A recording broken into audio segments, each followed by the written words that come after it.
Bismillahirrahmanirrahim. Alhamdulillahi rabbil alamin. As-salatu was-salamu ala Muhammadin wa ala alihi wa ashabihi ajma'in. Allahumma yassir amri washrah li sadri wa hlul 'uqdatan min lisani yafqahu qawli. Amma ba'd. Assalomu alaykum va rahmatullohi va barakatuh. Nabiy sollallohu alayhi vasallamning siyratini o'rganishda davom etamiz. O'tgan darsimizda payg'ambar sollallohu alayhi vasallamga vahiy kelgani haqida suhbat qilgan bo'ldik. Nabiy sollallohu alayhi vasallamga mana shu 23 yillik payg'ambarlik hayoti davomida 6666 ta oyat, ya'ni 114 ta sura Makkada va Madina Munavvarada nozil bo'lgan bo'lsa, bu oyatlarning ichida juda ko'p hukmlar, buyruqlar, qaytariqlar bor edi. Mana shu ko'pdan ko'p buyruqlar orasida eng birinchisi o'qi degan kalima bo'ldi. Shuncha aytamiz, bizning dinimiz ilm, ma'rifat, saqofatga targ'ib qiladigan din. Dinimiz iqro, o'qing kalimasi bilan boshlandi. Samodan birinchi tushgan kalima o'qing bo'ldi. Ilm, ma'rifatga chaqirish bo'ldi. O'qing. Ilmda hidoyat, nur va hamma yaxshiliklar mavjud. Kim o'qishlik ne'matidan mahrum bo'lgan bo'lsa, bu odam shubhasiz juda katta bir xayriyatdan mahrum bo'ldi. Chunki Nabiy sollallohu alayhi vasallamning ta'limoti ma'rifat va ilm, saqofat bilan boshlangan. Bizning risolatimiz, islom risolati ilm, dinimiz ilm, u bizni doim ilmli bo'lishga chorlaydi. Kimda kim ilmsiz, ta'lim, tarbiyasiz yuksaklikka yetishaman desa, albatta bu odam adashgan bo'ladi. Ilm kerak emas desa, albatta adashgan bo'ladi. Agar insonlar ilmni tark qilsa, ustozlarning, ulamolarning etagini ushlamasa, ilm va kitobni tashlab qo'yadigan bo'lsa, shubha yo'qki, bular payg'ambar sollallohu alayhi vasallam qoldirib ketgan ta'limotdan ancha uzoqqa chiqib ketishdi. Bizning dinimiz ilm, ma'rifat, saqofat dini. Alloh taoloning iqro, o'qing kalimasi bilan ilm farz bo'ldi. Nabiy sollallohu alayhi vasallamning har bitta musulmon erkak va ayolga ilm o'rganishlik farz degan hadisi shariflari bilan ilm farz bo'ldi. Demak, ilm o'qishlik farzi ayn.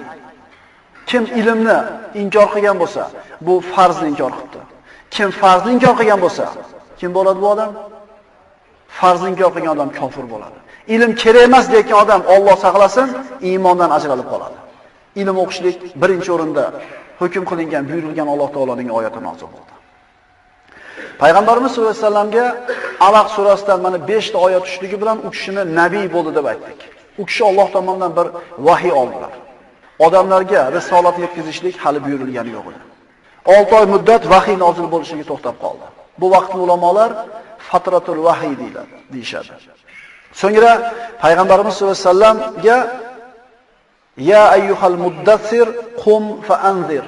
Ey liboslariga burkanib olgan zot, turingda insonlarni oxirat azobidan ogohlantiring degan oyat nozillik bo'lishligi bilan u zot rasul bo'ldi.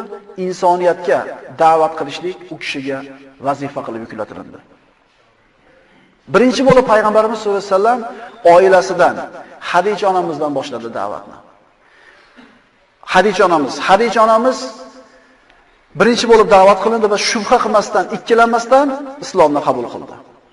Shuni olamizki, payg'ambar sollallohu alayhi vasallamga birinchi bo'lib iymon keltirgan, mutlaq birinchi bo'lib iymon keltirgan inson bu ayol kishi, Hadija bint Xuvaylid roziyallohu anha. Payg'ambarimiz sollallohu alayhi vasallam oiladan boshladi da'vatni dedik. Birinchilardan bo'lib Ali ibn Abi Talib karramallohu vajhani da'vat qildi. Ali payg'ambarimizning uyida ulug'aygan edi. Buni sababi Abu Talib faqir kishi edi. Farzandlari ko'p edi. Shunday bir faqir bo'ldiki, farzandlarini boqishlikka ham imkoniyati bo'lmay qoldi.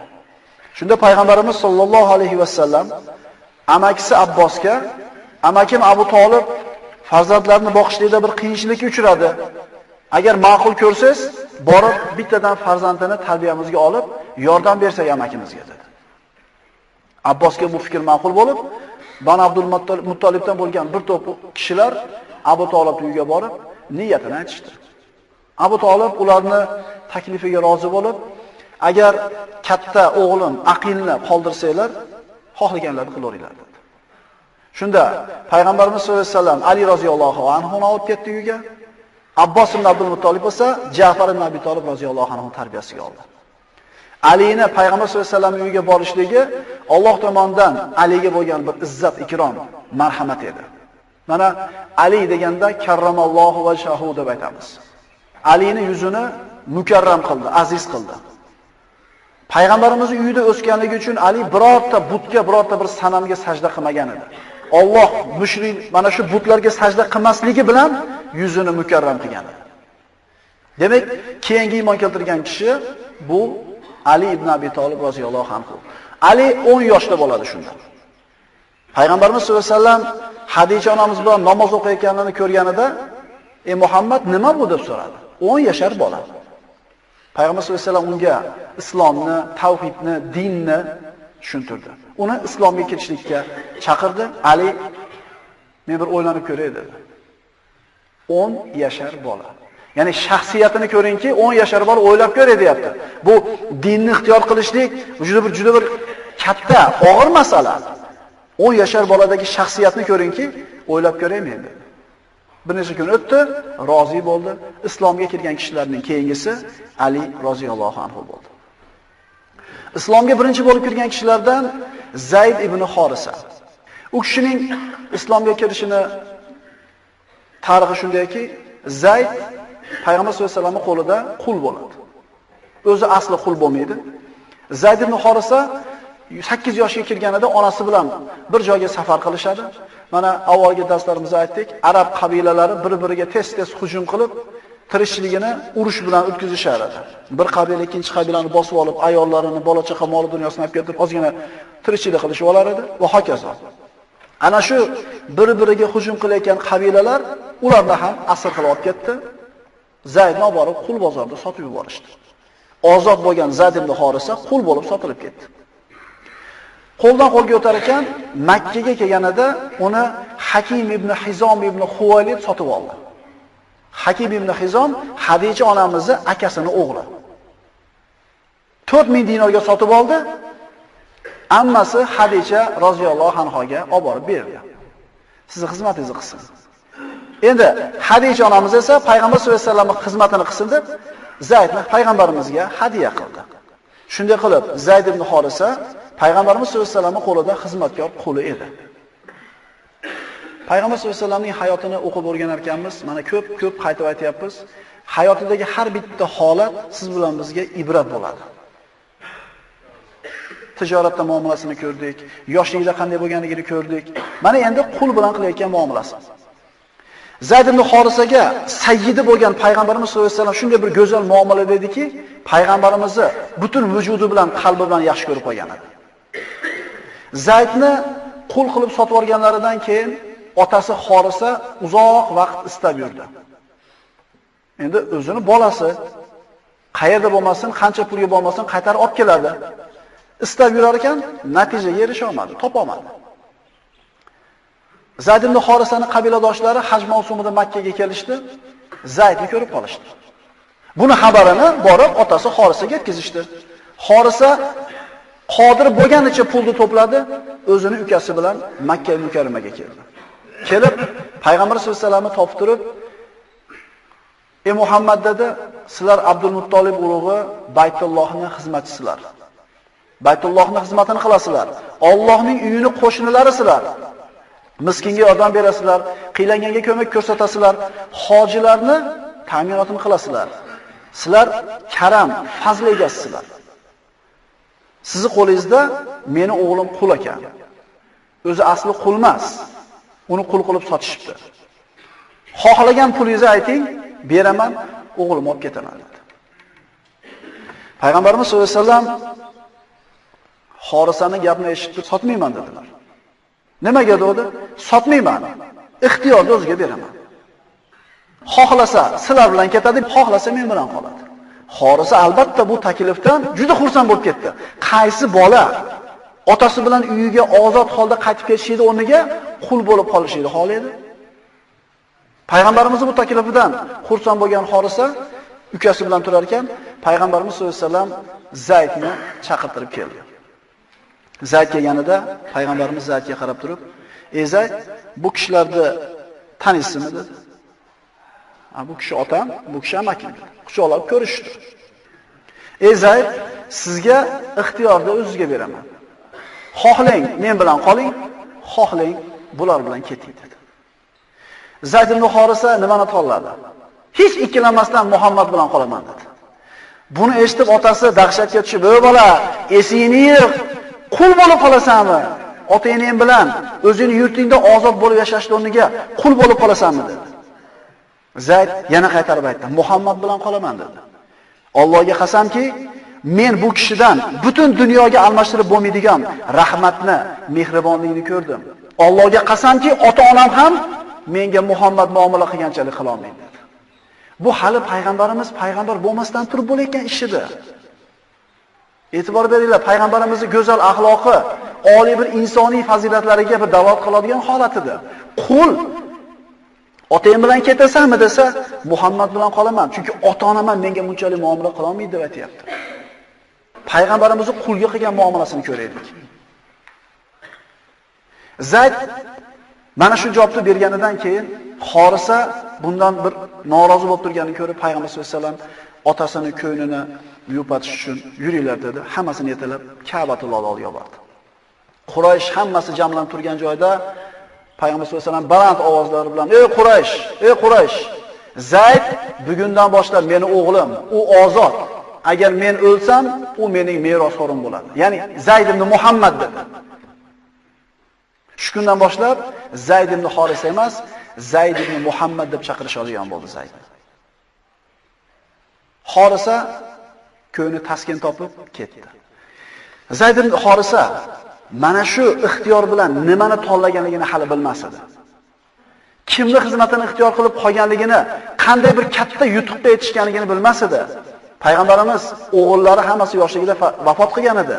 Payg'ambarimiz Zayd meni o'g'lim dedi. Mu'ta g'azotida shahid bo'lib ketdi. Ikki dunyo saodatini tanlagan edi, faqat hali Zayd buni o'zi bilmas edi. Payg'ambarimiz sollallohu alayhi vasallamga yana oilasidan qizlari hammasi iymon keltirdi. Zaynab, Ruqoyya, Fatima va Ummu Kulsumlar. Payg'ambarimiz sollallohu alayhi vasallam tashqariga chiqib da'vat qilganlarning ichida eng birinchisi Abu Bakr Siddiq roziyallohu anhu. Abu Bakr Siddiq payg'ambar sollallohu alayhi vasallamning eng yaqin bir birodari bo'ladi, do'sti bo'ladi. Payg'ambarimizdan 2 yosh kichkina. Islomni qabul qilgan paytda 38 ga kirgan bo'ladi. Qurayshning eng oliy nasabli, hurmatli, badavlat, sayyid kishilardan. Nabiy sollallohu alayhi vasallam aytadilar: kimga islomda ro'baro qilmay, kimni da'vat qilmay, albatta so'rab surishtirgan. Nima bu din? Payg'ambar nima? Tavhid nima? Faqat Abu Bakr ikkilanmasdan men nabiyman deganda siz nabiysiz dedi. Men payg'ambarman deganda siz payg'ambarsiz dedi.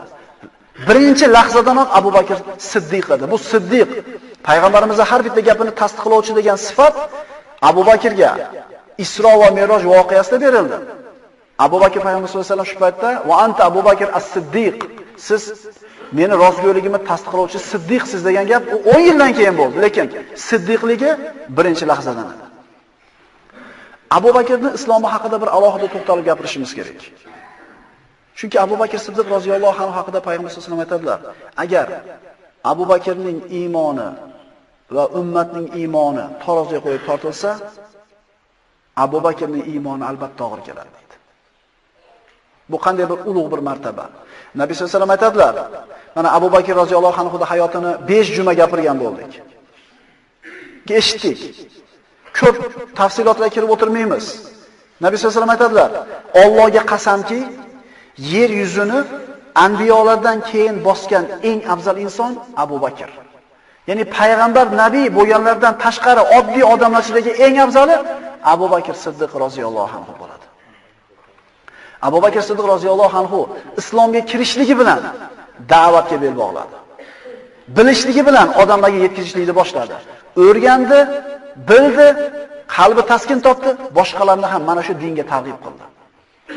Agar inson bir narsani bilsa, xususan diniy bilimlarni o'rgansa, boshqalarga yetkazmasdan o'zida ushlab turgan bo'lsa, bu ilmdan nima foyda bor? Ilmni o'rganishlikdan, o'qishlikdan maqsad nima? Odamlarga yetkazishmi? Odamlarni haqqa, Alloh tomoniga yetaklashmi? Agar siz o'qiyotgan ilm faqat sizning sondig'ingizda kitob bo'lib qolib ketadigan bo'lsa, qoraka degan nom bo'lib qolib, odamlarni Alloh tomonga tortishlikka sabab bo'lmasa, bu ilm foyda bo'lmadi. Abu Bakr iymon keltirdi, Allohning yakkaligini bildi, darrov mana shuni da'vat qildi. Hali payg'ambarimiz da'vat qiling deb buyurmagan edi. Hali da'vat qilishlik maxfiy edi, xos da'vatlar edi. Lekin Abu Bakr Siddiq haqligini bilgandan keyin, aqli bilan, qalbi bilan, ruhi bilan haqligini tushunganidan keyin odamlarni haqqa yetalashni boshladi. Mana hadisda aytdik, Abu Bakr Siddiq roziyallohu anhu iymoni bir pallaga, ummatning iymoni bir pallaga qo'ysa, Abu Bakr og'ir kelar ekan. Nimaga? Abu Bakr roziyallohu anhuning qo'lida asharai mubashshara bo'lgan kishilarning 6 tasi islomga keldi. Asharai mubashshara tirikligida payg'ambar sollallohu alayhi vasallamdan jannatiy ekanligini xabarni eshitgan 10 ta odam. 10 ta deyilsa, 6 tasi Abu Bakrning qo'lida kelyapti iymonga, 7-si o'zi Abu Bakr. Tirikligida jannatiyligini eshitgan 6 ta odam Abu Bakrning qo'lida iymonga kelgan bo'lsa, demak, mana shu 6 ta odamni qilgan hammasini savobidan Abu Bakrga ulush bor. Bunga o'zini qilgan amalini qo'shing. Endi bu asharai mubashsharaning 6 tasi qaysinisi Abu Bakrga yeta oladi? Nabiy sollallohu alayhi vasallamda shunday mazmunda hadislar bor. Kim bir yaxshi sunnatni hayotga olib chiqsa, unga amal qilganlarning ajridan shu boshlagan odamga savob bor. Kim yomon sunnatni, yomonlikni inson o'rtasida tarqatsa, odamlar mana shu yo'lga ergashib turib, gunoh topsa, shu yomonlikni boshlagan odamga ulush bor. Endi bu 6 ta odamni kim da'vat qildi?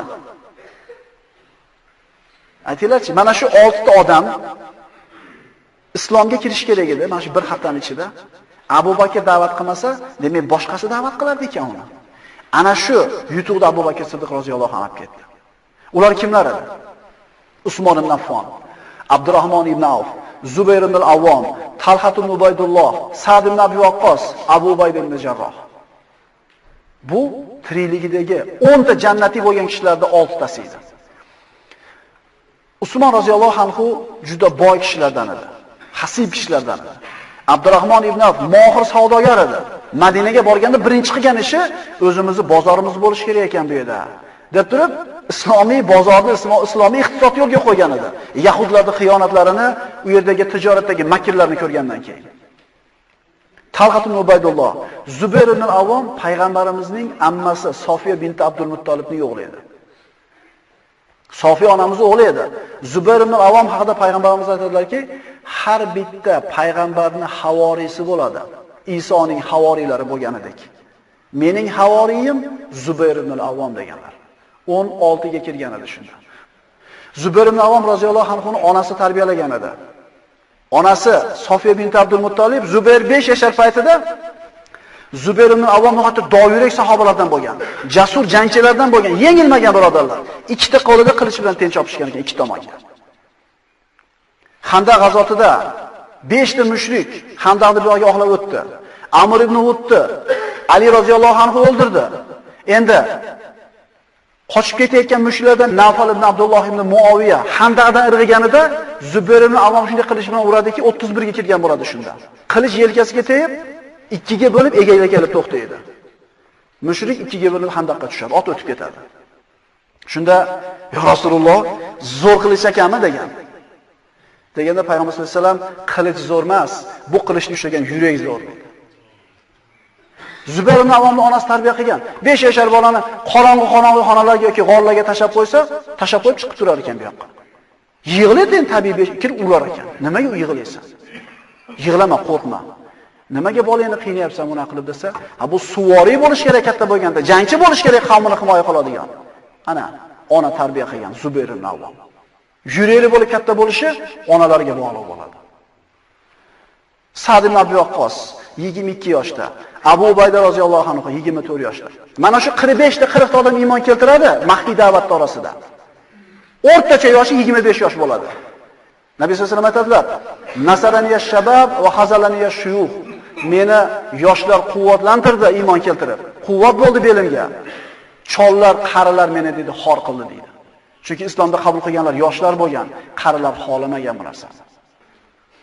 Nabiy sollallohu alayhi vasallam o'zining da'vatini, risolatni, rahmatni yer yuziga olishlikni boshlashligi bitta ayol, bitta erkak, ikkita yosh bola bilan boshladi.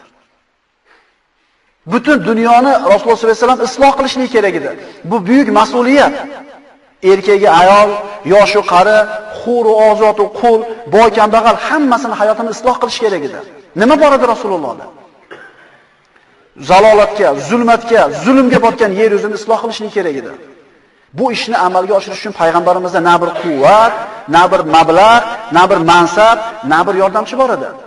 Bitta erkak, bitta ayol, ikkita yosh bola bilan boshlangan bu din. Bu din g'arib bo'lib boshlangan. Faqatgina payg'ambarimizda Robbisi tarbiya qilgan buyuk axloqi, Allohga bo'lgan iymoni va Parvardigorining madadiga bo'lgan ishonchi hamda tavakkuli bor edi. Shu bilan boshlangan. Payg'ambarimizning dasmoyasi shu bo'lgan. Lekin sabr bilan, mehnat bilan, sabot bilan yer yuziga islom tarqatdi Nabiy sollallohu alayhi vasallam. Allohning izni bilan. Bu vaqtda hali Qur'onda hammasi ham nozil bo'lib ulgurmagan edi. Bor yo'g'i 4 ta sura tushgan edi. Ya'ni ular ham hammasi to'liq emas. Payg'ambarimizga ilm bo'lgan Alaq surasi tushgan edi. Ruhiy tarbiyali bo'lgan Muzammil surasi hamda amalga chorlovchi Muddassir surasi. So'ngra manhajini, payg'ambarimiz yo'lini belgilab beradigan Fotiha surasi. Shu 4 tagina sura nozil bo'lgan edi. Ko'p narsa yo'q edi payg'ambarimizning huzurida. Shu bilan islomni yer yuzi bo'ylab payg'ambar sollallohu alayhi vasallam tarqatishga muvaffaq bo'ldilar. Iymonga kelganlarni adadi 30 ga yetganida payg'ambarimiz ular ta'lim olishi uchun ularning orasidan Arqam ibn Abil Arqamni uyini tanladi. Ana shu joyda maxfiy suratda to'planishar edi va payg'ambar sollallohu alayhi vasallamdan islom, din oyatlarini o'rganishardi. Bu yashirin da'vatni natijasi o'laroq 40 kishi, erkak ayollardan iborat 40 kishi iymonga kelgan bo'ldi. Ko'pchiligi iymon keltirganlardi. Kambag'al, bechora qullar edi. Buni hikmati nima? Nimaga endi kattalar, nimaga bir boylar, zodoganlar, kiborlar iymon keltirmadi, nimaga faqirlar? Bu Alloh taoloning sunnati ekan. Payg'ambarlarning tarixiga murojaat qiladigan bo'lsak, payg'ambarlarga ham o'sha zaif bechoralar iymon keltirgan. Nimaga? Chunki din, shariat bu Havvoning nafsini sindirib, xohishlaringizni o'ldirib, Allohning hukmiga bo'ysunishni degan. Hayotini xohishi bilan o'tkazayotgan, atrofidagi odamlarni xohlagan ko'chasiga burayotgan kibor mutakallimlar albatta hayotini o'zgartirib yuboradigan dinga o'tishni xohlamasa. Abu Jahlga payg'ambarimiz bitta kalima aytib qo'y, la ilaha illalloh kalimasini aytib qo'y, jannatga kirasan desa, ey Muhammad 10 ta kalima ayt, qaytaraman. Lekin buni aytmayman dedi. Sababi iloh kalimasini tushunganligi uchun u Abu Jahl aytmas edi. Aytsa javob berish kerak, o'zgartirish kerak hayotini, lekin kibr yo'l qo'ymas bizga. Nuh alayhissalom qavmini da'vat qilar ekan. Alloh taolo ular haqida shunday deydi. Hud surasi 27-oyat. Shunda uning qavmi orasidagi kofir bo'lgan kimsalar, bizlar seni xuddi o'zimizga o'xshagan odam deb bilamiz va senga faqat ichimizdagi pastkash, yalang oyoq kimsalar o'ylamasdan ergashganini ko'rmoqdamiz. Bizningcha sizlarning bizdan biron ortiqchalik joyingiz yo'q, balki biz sizlarni yolg'onchi deb o'ylamoqdamiz dedilar. Bu 1000 yil da'vatlagan Nuh alayhisalomni aytayotgan qavmi. Senga bari kambag'al qalan qasanlar iymon keltiribdi. Senlarda bizdan oshiqcha joyi yo'q. Senlarga ergashmaymiz, biz balandmiz deyshar. Musa alayhisalom haqida Alloh taolo bayon qiladi. A'rof surasi 137-oyat. Misr va Shomdagi yerning o'zimiz barakatli qilgan mashriq va mag'riblarga bechora qavmni, ya'ni Bani Isroilni voris qilib qo'ydik. Sabr toqat qilgani sababli Bani Isroilga Parvardigoringizning bu yerdan bechora bo'lgan zotlarga in'om qilishni va ularni odamlarga yetakchi qilib qo'yishni istaymiz degan go'zal so'zlari to'la to'kis bo'ldi. Fir'avn va qavmi qurib olgan imoratlarni va baland qilib ko'targan qasrlarni esa vayron qildik. U yerda ham zaiflar iymon keltiryapti, kiborlari o'jarlik qilyapti. Bu yerda Payg'ambar sollallohu alayhi vasallam hayotdan xuddi shu narsa takrorlanyapti. Zaiflar iymon keltirdi. Shundan keyin da'vat oshkor bo'lishligiga Alloh tomonidan hukm keldi. Shu paytgacha da'vat maxfiy suratda. Ya'ni maxfiy degan so'zni boshqacha almashtiradigan bo'lsak, xos da'vat bo'lgan edi. Payg'ambar sollallohu alayhi vasallam to'g'ri kelgan odamni emas, xos odamlarni, o'zi ishongan, unda bir xayriyatning alomatlari sezilgan odamlarni istab topib da'vat qilganida, xos da'vat bo'lgan desak adashgan bo'lmaymiz inshaalloh. So'ngra Hijr surasidan keyingi oyatlar nozil bo'ldi. Fasda bima tu'mar va a'rid anil mushrikin. Bas siz o'zingizga buyurilgan ishni, ya'ni haq dinga da'vat qilishni yuzaga chiqaring va mushriklardan yuz o'giring. Endi payg'ambarimiz faqat o'zini xos yaqin odamlarini emas, hammani da'vat qilishlik kerak bo'ldi. Tongda Nabiy sollallohu alayhi vasallam kunlarning birida Makka da turar ekanlar, Ka'bani oldidagi Abu Qubays tog'iga ko'tarildilar. Abu Qubays tog'i mana hajga borganlarimiz ko'rganmiz, podshohning qasri turadi-yu, eng yaqin joy. Ana shu Abu Qubays tog'i deyiladi. Abu Qubays tog'i Ka'baga yaqin bo'lganligi uchun orqadagi narsani albatta to'sib turadi, balandligidan.